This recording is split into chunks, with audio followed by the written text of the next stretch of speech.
I wonder who you are, Mary, the one they call Magdalene. I wonder what has brought you to this place today. I wonder what will happen to you now. I wonder, what is your story? I wonder what led them to say that you were afflicted with 7 demons. Were you wild, willful, a troubled woman? Were you sick, traumatized, unlovable, unloved? See, there are 7 demons already. And how did you first meet him? Jesus, I mean. Did he come to your village? And did your father, or maybe your despairing husband, engineer a meeting to see if the miracle worker could work a miracle on such a hopeless case as you? Render you quiet and obedient, respectable, normal? I wonder. I suspect if he did, you ran away and refused to meet the itinerant quack. What could he possibly know about the shattered hopes and unfulfillable dreams which tore at your soul? I think he came looking for you, though. Jesus, I mean. I think he found you and spoke your name, Mary. And you realized that someone finally knew you and valued you, loved you just as you were. That it was okay to be you. That the demons were finally bound and banished, and that another world was possible. I wonder how long it took you to put your local affairs in order, to sort out the finances, to join the women who followed him and provided for him. How could you do anything else, other than follow him, I mean? It was as if life itself resided in this one man.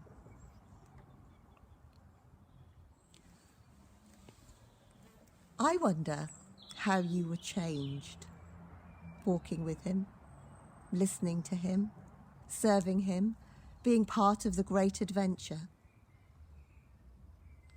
And when did you start to realize that the clouds were gathering?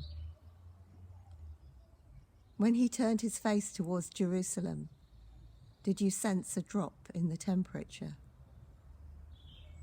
When the road took you past Roman crosses with the tattered remains of would-be revolutionaries left hanging upon them as a threat and a warning, did you have an inkling of what was to come? I wonder, did the words "take up your cross and follow me" begin to take a new meaning? I wonder if you ever thought of turning back.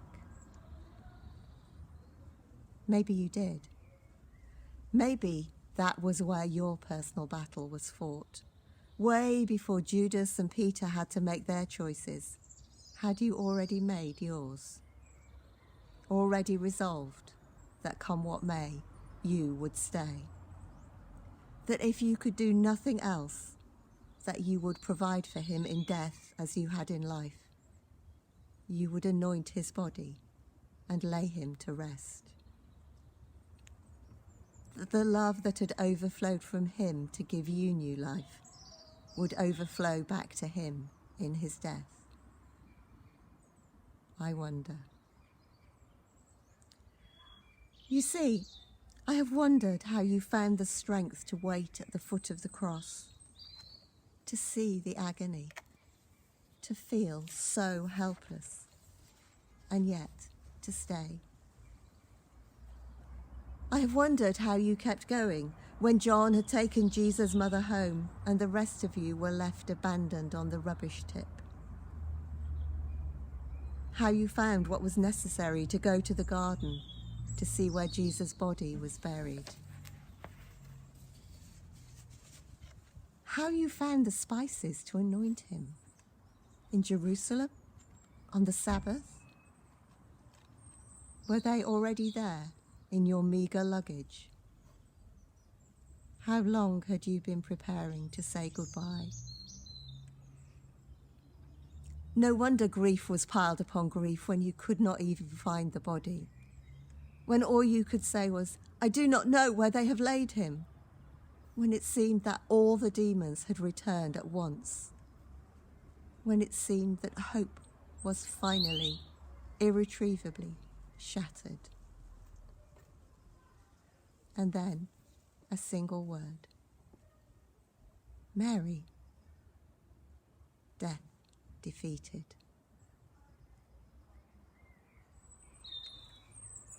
I wonder if you dared to dream that Jesus' words about rising again might actually be true. If that was the real reason you went to the garden, just to see. It would be wonderful to think that you did, but it's pretty clear that whatever you had thought about those words, finding the living Jesus in the garden wasn't what you were expecting. But then, Jesus always turns up in unexpected places. In places where we feel our world is falling apart. In places where we think we just cannot carry on. In places where the voices of others, or those inside our own heads, whisper that God isn't interested in people like you. On hillsides, or at the bus stop, at weddings and wakes, in the middle of the night, or suddenly in a crowded room. In a word, in an image, He is there. Speaking our name, bringing hope, launching new life, welcoming us home. Shh. Listen. He is speaking your name. Now.